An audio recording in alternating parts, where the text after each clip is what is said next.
everyone. Welcome to another episode of Getting to the Bottom Line, where my goal is to put into perspective the different things that impact your revenue, your profit, and your cash flow.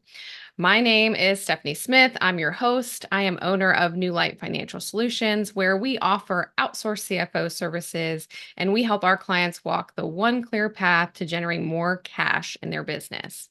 I'm super excited to have Per on my show with me today because he is the price whisperer. Thank you so much for coming and talking with me today. Well, Stephanie, is a pleasure to be on the show, and I hope I can shed some insights onto that topic of yours because it's very much a topic of mine too. Yeah, I imagine it is. And before we dive into anything, I just want to say, so for what we do with our clients, we consult with them on the drivers of revenue, profit, and cash flow. So we talk about 16 different drivers, and of the revenue drivers, pricing obviously fits into that bucket. So depending on how you price can really make an impact to your business, because if you maybe raise your prices a little bit, you can have the same number of clients and make more money, right? So it's potentially an easy way to increase your revenue. Now, obviously, there's a lot more that goes into your pricing strategy, which is why you are here.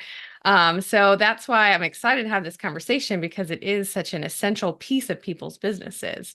That said, will you tell everyone a little bit about yourself and your business and how you got to where you are right now? Well, I mean, the first thing is my moniker there, the Price Whisperer, right? And part of it, and part of why I adopted it is that I got this wacky name that nobody can either pronounce or spell to, and that's because I'm natively from Sweden, so it makes perfect sense over there, but less so in the US. And the story is that I ran a couple of companies in Europe, one in Zurich in Switzerland, and one out of London, and then when I came here to the US in the mid 90s. Um, uh, I established and ran a division of a fairly large public company. And after that, I've had another 4 CEO jobs. And in all of these instances, we did experiments with pricing only because it was sort of an interest area of me. And there was there was, at least there was for me, and I know it is for a lot of people still, a kind of mystique about pricing, how do you get your price right, and so forth. And out of those experiments that we did, some worked really very well. Like next quarter revenues are up 25% or so. Others were complete duds. And you spend 3 years in business school, and pricing takes 2 hours on Tuesday. That's it, right?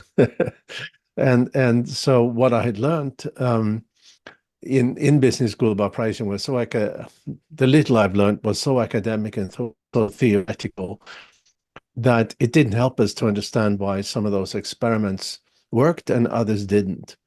And now, of course, I know. But when it was time for me to set out on my own, um, I decided to develop a process to make every pricing experiment a success. And I mean, that's what we do in my company. And it's interesting that you talked about the pursuit of revenue and profits, right?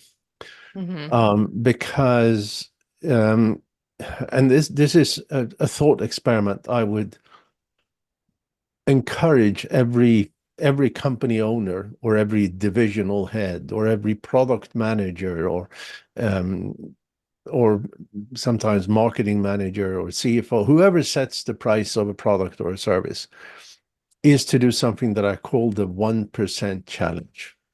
The Now, 1% the challenge. 1% challenge, right? And this come I mean, first of all, we need to look at that every company has resulting profitability that comes from only 3 variables, right? It is the total cost of the operations. Mm-hmm. It is the total sales of whatever you sell, and Mm-hmm. it's the price of what you sell. Now, if you do this thought experiment and your company is an average company, I know no company is average, but let's say that there is an average company, right? Um, if you do a thought experience and change any of these three variables with 1%, what you will find is that if you can increase your sales volume with 1%, profitability goes up with 3.5%. If you can decrease your cost with 1%, profitability goes up with 5.5%. But Wow. if you can increase your price or decrease your discounting, because that's the same thing, right? Mm-hmm. With 1%, profitability goes up with 11.3%. Wow. Well, Okay? obviously that's the winner of the three, right? That is the winner of the three. Now, the challenge, have you ever failed to change something one single percent? Everything. So that is the power of pricing. Now, that doesn't, I'm suggesting that these small changes, 1%, 3%, maybe up to 5%, typically have no effect on sales volume, right? Or very little effect on sales volume. And because of that, it can substantially increase profitability, right?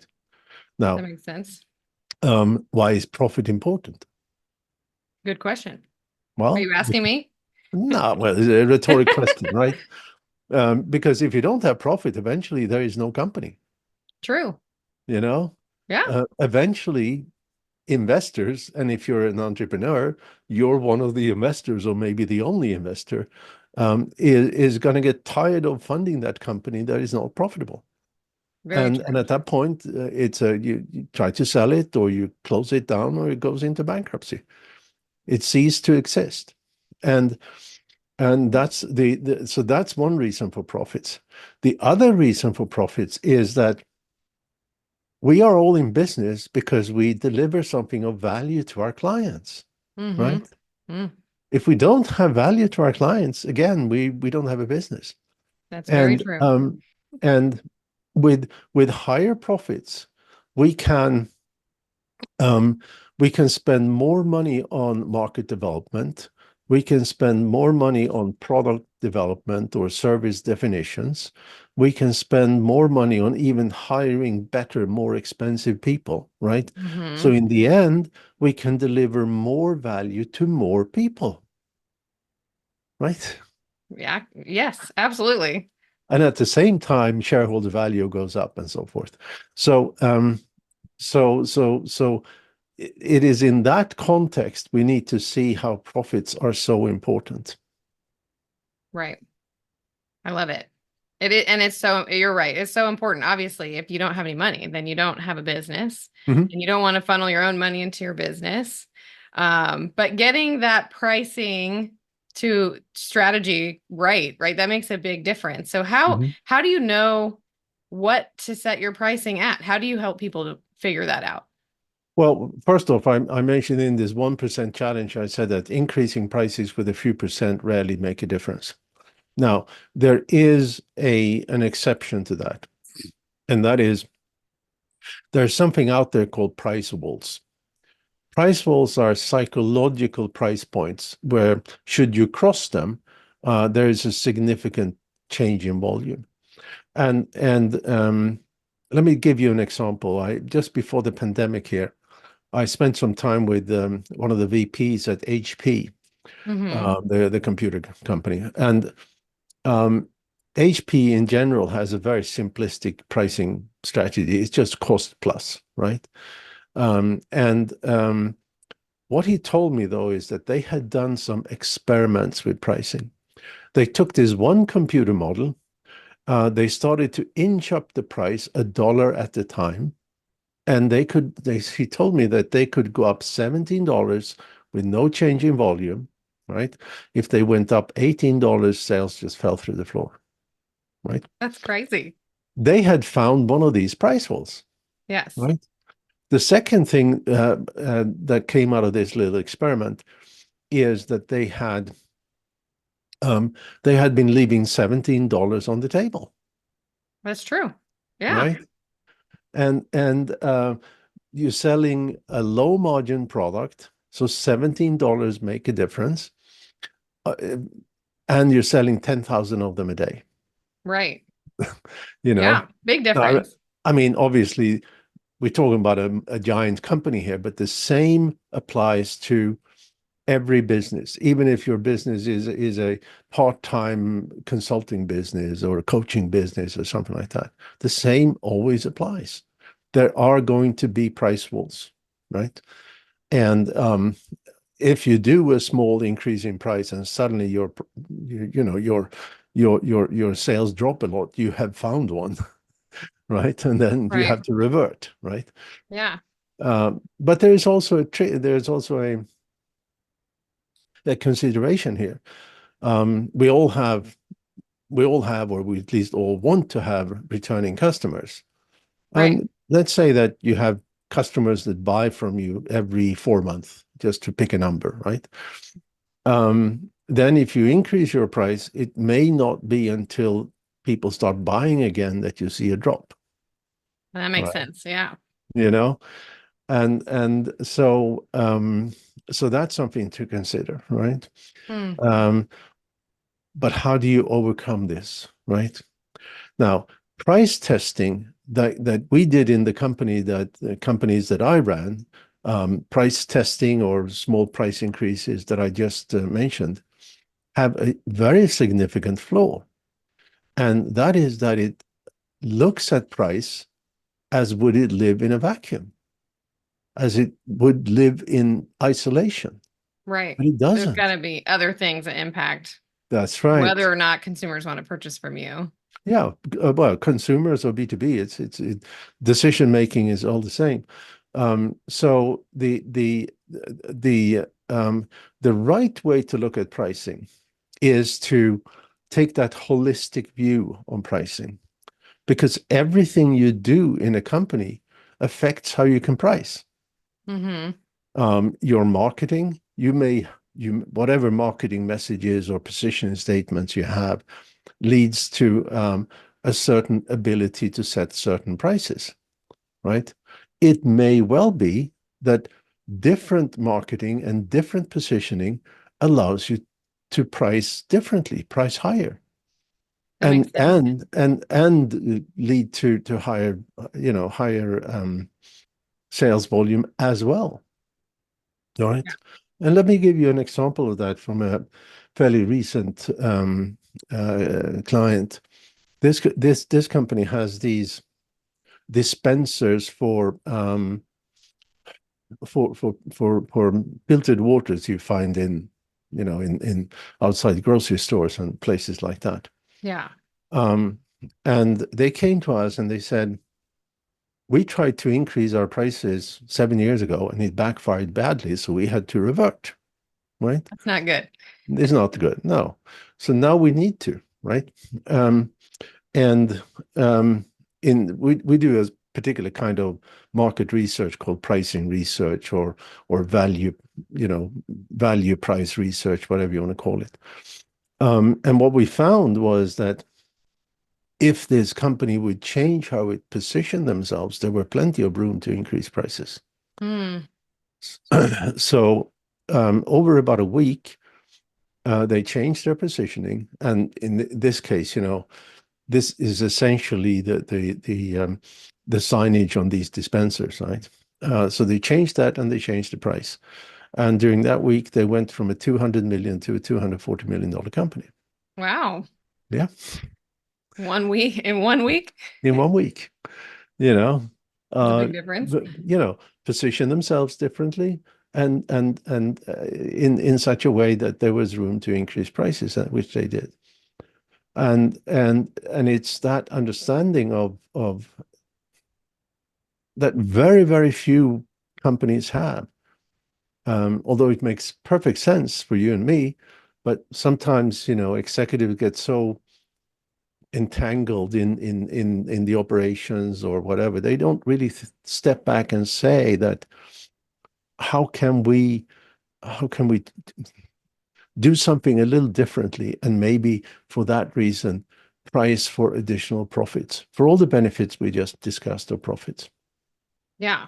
Well, I feel like too, as a business owner, you're busy in your day-to-day life and they don't have the time necessarily to go do this price research that you're talking about, right? I assume you go and you're looking at what other people are doing in similar.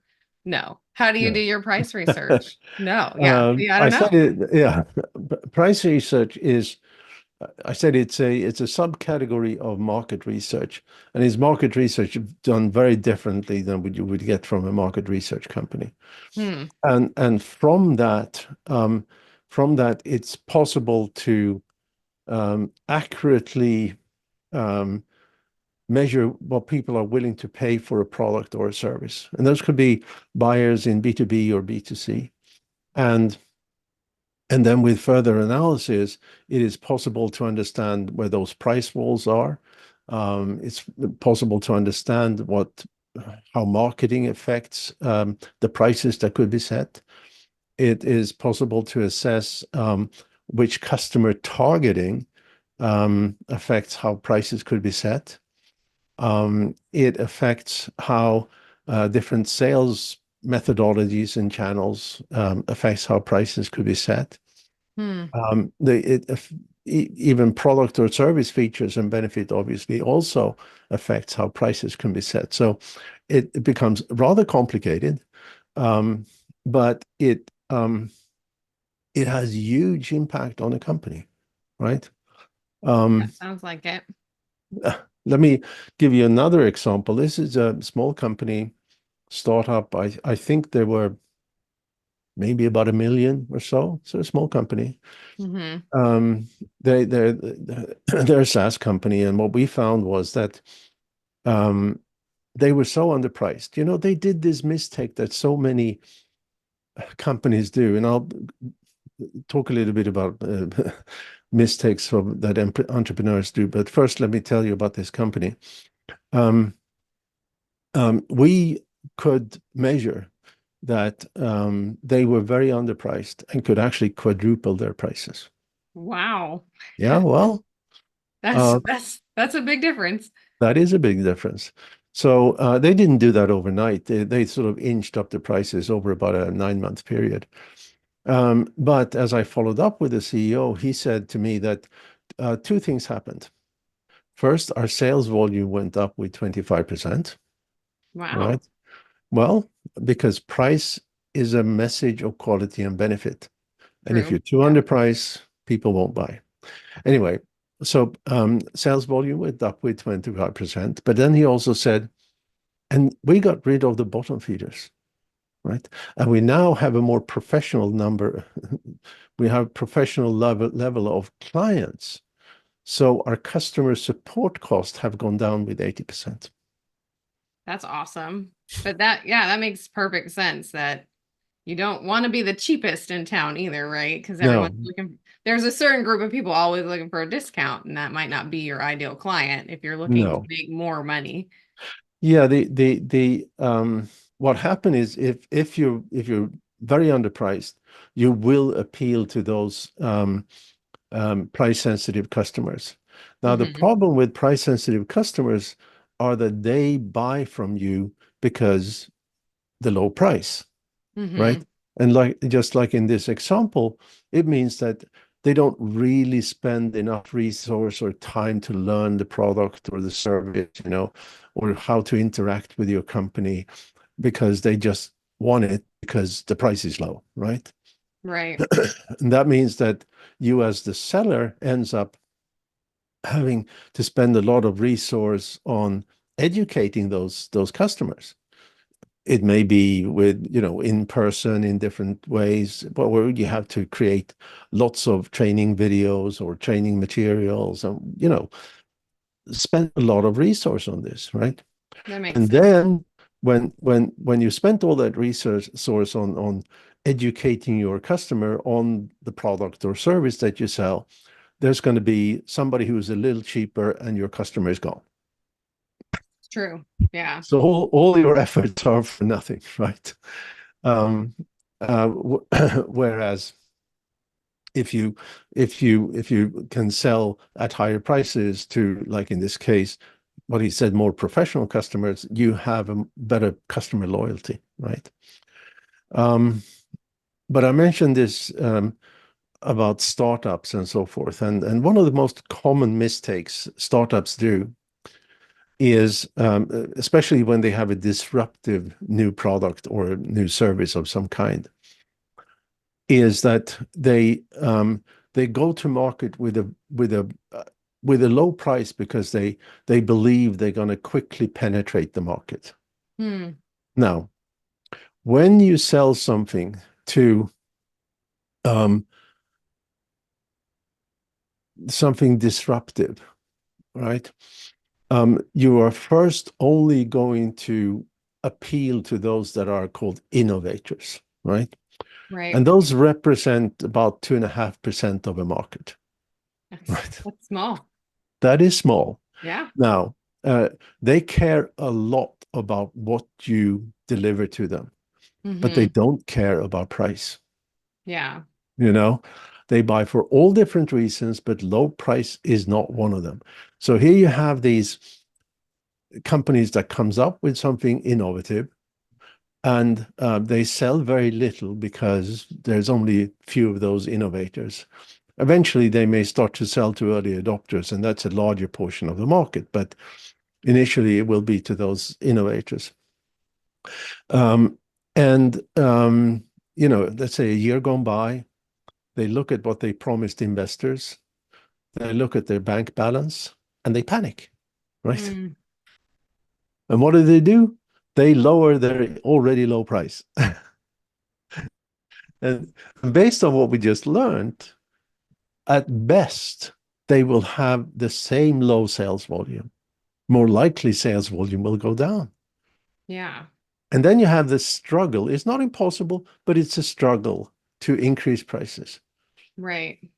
And obviously, they need to increase prices far above what they initially had set prices to, right? Right. And if they can't do that, they're history. They're gone, right? Which is one reason why, 80-90% of all startups fails. Wow. They just need to hire someone like you to do all of the research to have the right price out of the gate. Well, look at it as an insurance policy. Right, right. Well, it makes sense that you would want the right price from the start because of all the Hmm. things we talked about. Hmm. All the things that I feel like not everyone would consider when Hmm. you're getting started. Yeah, and people tell you another story. We never worked with this company, but we should have. Um, they're another SaaS company. They have a contractor management platform of some kind. And I had this conversation with the CEO probably about 10 years ago, long time ago anyway. And he told me that I've decided that we should price our platform at $165 per user per month, right? And then he continued, but I don't know. Maybe it should have been 99, maybe it should have been 250, but 165 just felt right, Hmm. right? Um, about a month ago, I checked the company's website again, and it's the exact same website as it was 10 years ago. I think that's an indication that they may not be growing as quickly as he thought they would, Hmm. because Not they're enough obviously money to leaving loads of. reinvest. Exactly. Yeah. Yeah. So anyway, I've But done a were they lot of charging the talking. same amount? Was I it They the don't same have price? prices on they You don't didn't have look. prices on their website. So Oh, okay. yeah. So That would have been interesting. All yes, right, it so would be. not pricing right out of the gate is obviously a mistake, or pricing too low. Do you Mhm. have other mistakes that you usually see? Well, the I think the biggest mistake over and over is not to realize that pricing matters. Yeah. And just doing that, this CEO I just mentioned that said, I'll just pull a number out of my hat, it doesn't work. And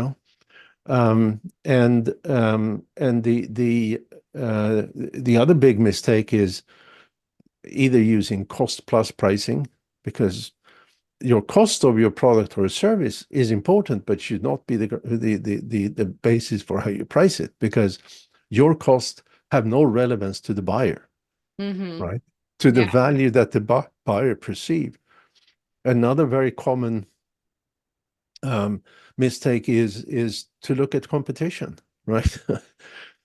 Sometimes I mean, if what you sell have competition with prices on their website, it's sort of doable, right? Mm-hmm. But first off, you don't know if that competitor have the website geotagged.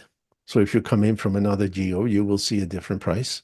Mm-hmm. You don't know if you come back to the website, there will be a new set of prices. You Mm-hmm. don't know if they change their prices 8 times a day, right? Yeah. And you still don't know what kind of deals or specials and rebates and kickbacks or whatever they do, right? Right. So but the most important mistake with all of this is that if you start looking at your competitors' pricing and then you say, okay, I think I'm a little better, so I'm a little higher. You Mm-hmm. have this fluff factor that is a pure guess, right? Right.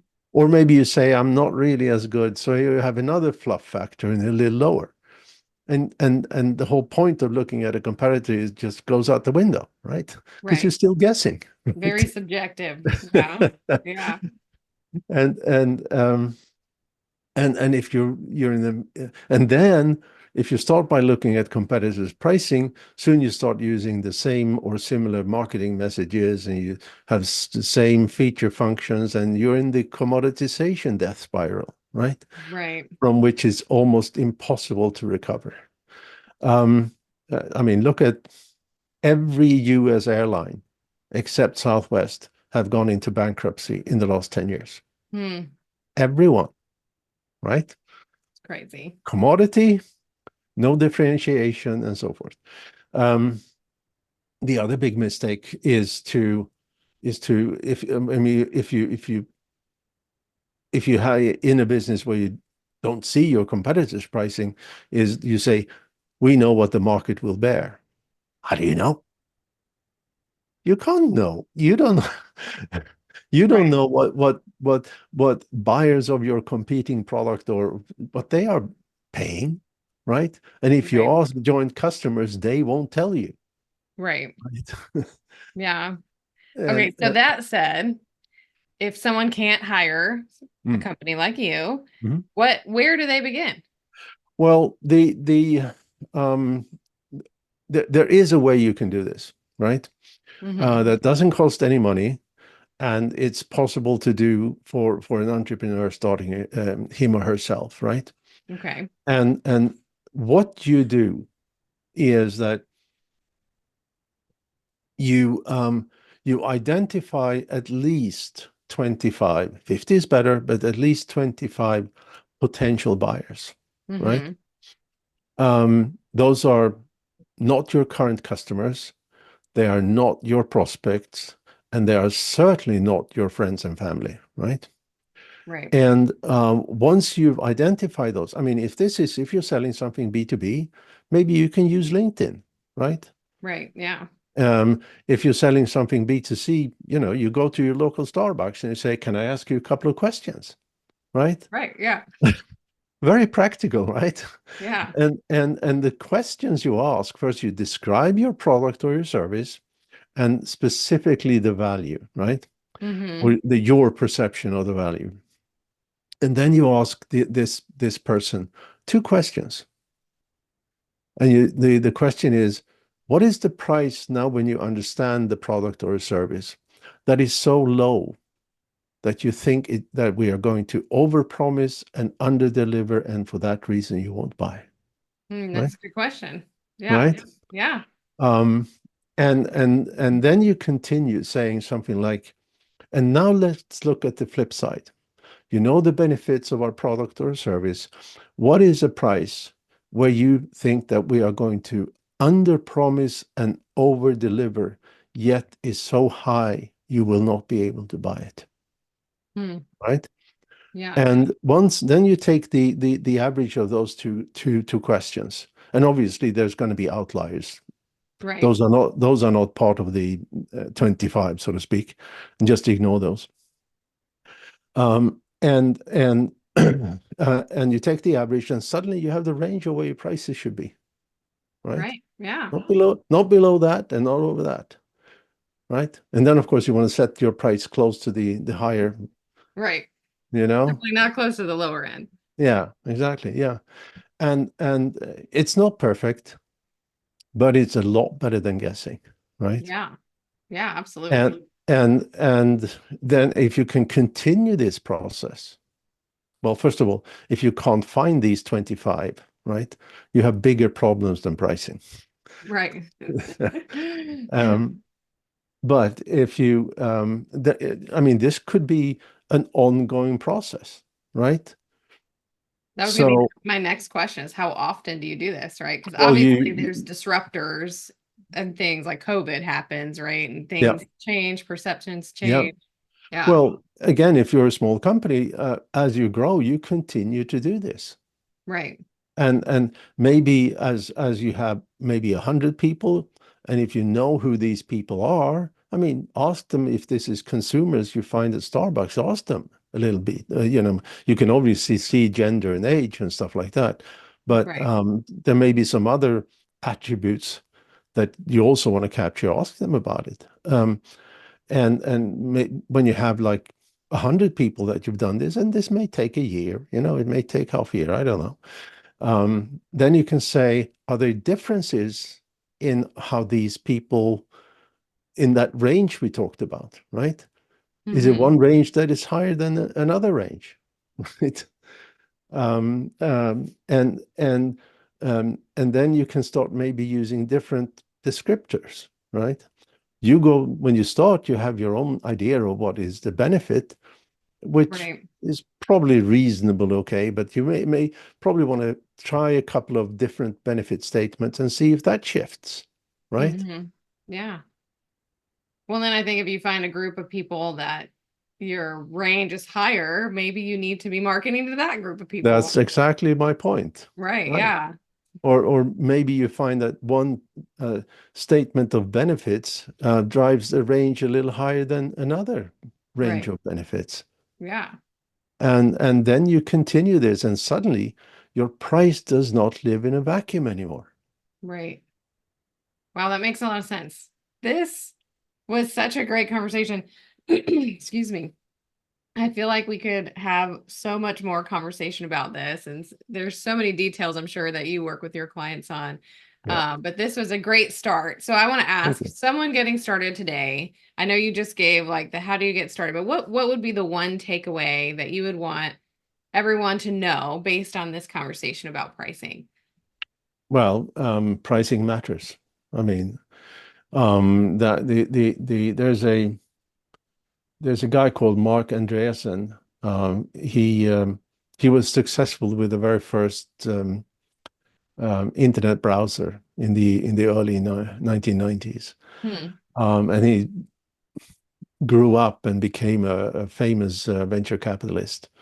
And he was asked in a conference a couple of years ago, what is his most important advice to startups?